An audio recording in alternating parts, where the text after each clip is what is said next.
El olfato. El olfato es uno de los 5 sentidos, con el cual se perciben y distinguen los olores. Este reside en la nariz y en ella se encuentran los quimiorreceptores que responden a las sustancias químicas presentes en el aire. La nariz humana distingue alrededor de 10.000 aromas diferentes. Partículas olorosas. Las partículas olorosas, también llamadas odoríferas, por lo regular son pequeñas y contienen de 3 a 20 átomos de carbono. Las moléculas con el mismo número de átomos, pero con configuraciones estructurales distintas, generan olores diferentes. Entre las características de las sustancias con olores intensos se encuentra un contenido relativamente grande de agua y liposolubilidad. Los umbrales de detección de olores son las concentraciones mínimas de una sustancia química que es posible detectar. La enorme diversidad de umbrales ilustra la extraordinaria sensibilidad de los receptores odoríferos. En el otro extremo del espectro, algunas sustancias tóxicas son inodoras, tienen umbrales de detección odorífera mayores que las concentraciones letales. No todos los individuos tienen el mismo umbral de detección para un odorífero específico. Una persona puede detectar e identificar un odorífero en una concentración particular, en tanto que otra apenas si lo percibe.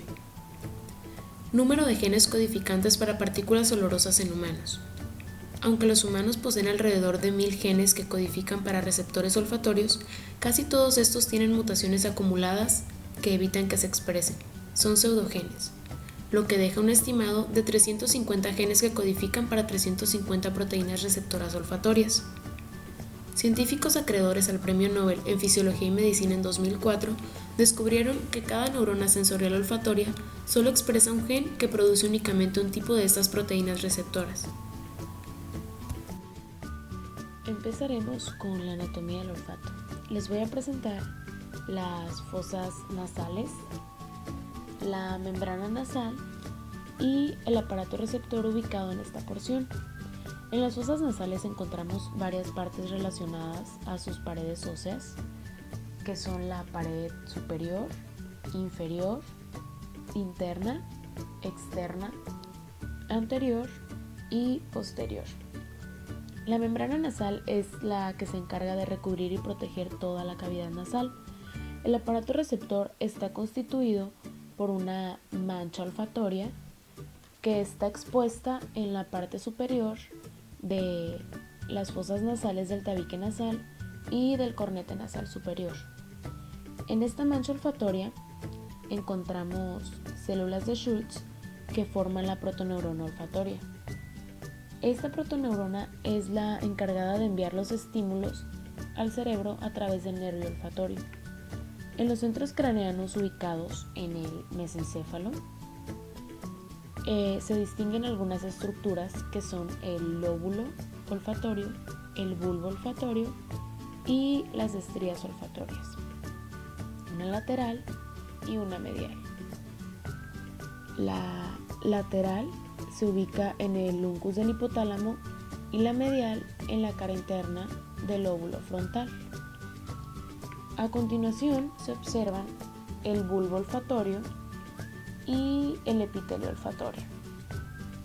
El epitelio es amarillento y pigmentado con un área de 10 centímetros cuadrados ubicado en el techo de la cavidad nasal, como puede observarse aquí, y contiene alrededor de unos 500 millones de neuronas bipolares sensitivas intercaladas con células de apoyo y las células madre basales que se encargan de generar nuevas neuronas olfatorias cuando se necesita reponer otras neuronas dañadas.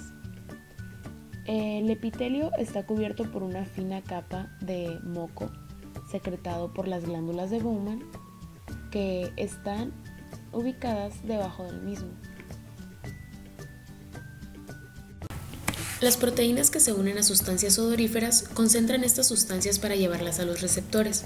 Si la concentración de sustancias es suficiente para pasar el umbral de detección, el receptor es activado, estimulando el complejo de proteína G.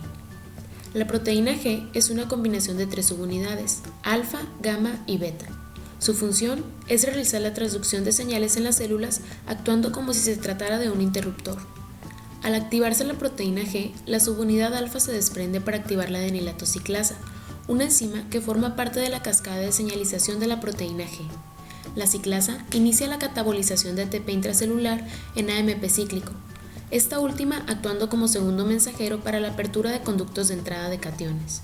La entrada de cationes, junto con la alta cantidad de AMP cíclico, eleva el potencial eléctrico dentro de la membrana, lo que excita a la neurona olfatoria a transmitir potenciales de acción.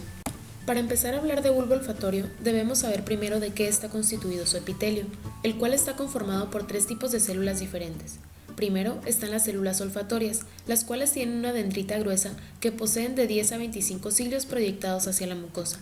Cabe destacar que estos cilios son no mielinizados. Después podemos encontrar a las células basales, las cuales se encargarán de reemplazar a las células olfatorias cada pocas semanas según se dañen. También están las células sustentaculares, que estarán dándole el soporte y protección a las demás células. Dentro de este epitelio se encuentran glándulas mucosas llamadas glándulas de Bowman, que protegen a los delicados cilios olfativos. A partir de que la señal odorífera llegue a las células olfativas, se dirigirá por un axón hacia el bulbo olfatorio. En él se encuentran las segundas neuronas denominadas mitrales y en penacho, las cuales tienen básicamente la misma función. En el lugar donde hagan sinapsis las primeras neuronas con las segundas, se formarán unas estructuras llamadas glomérulos olfatorios. Conectando a estos, habrá otras neuronas que serán las inhibitorias llamadas células periglomerulares. Una vez que se transmitió el impulso a las segundas neuronas, estas llevarán sus axones a hacer sinapsis en distintas partes de la corteza, como la corteza piriforme, la amígdala, la corteza entorrinal, la corteza orbitofrontal y el tubérculo olfatorio. La distinción consciente de los olores depende de la trayectoria hacia la corteza orbitofrontal. Se especula que su trayectoria por la amígdala participa en las reacciones emocionales a los estímulos olfativos, mientras la corteza entorrinal interviene en las memorias olfativas. Las sensaciones olorosas primarias no son más que un grupo de sensaciones olorosas que combinadas entre sí producen cualquier olor que podamos percibir. Estas son alcanforado, almizcleño, floral, mentolado, etéreo, acre y pútrido. Al momento que se une una molécula odorífera a los receptores, estos pueden tener hasta 50 proteínas G relacionadas a ella, amplificando así de manera exponencial el efecto que se produciría si solo hubiera una. Sumando varios receptores, se sobrepasa el umbral, provocando así la máxima intensidad olfatoria.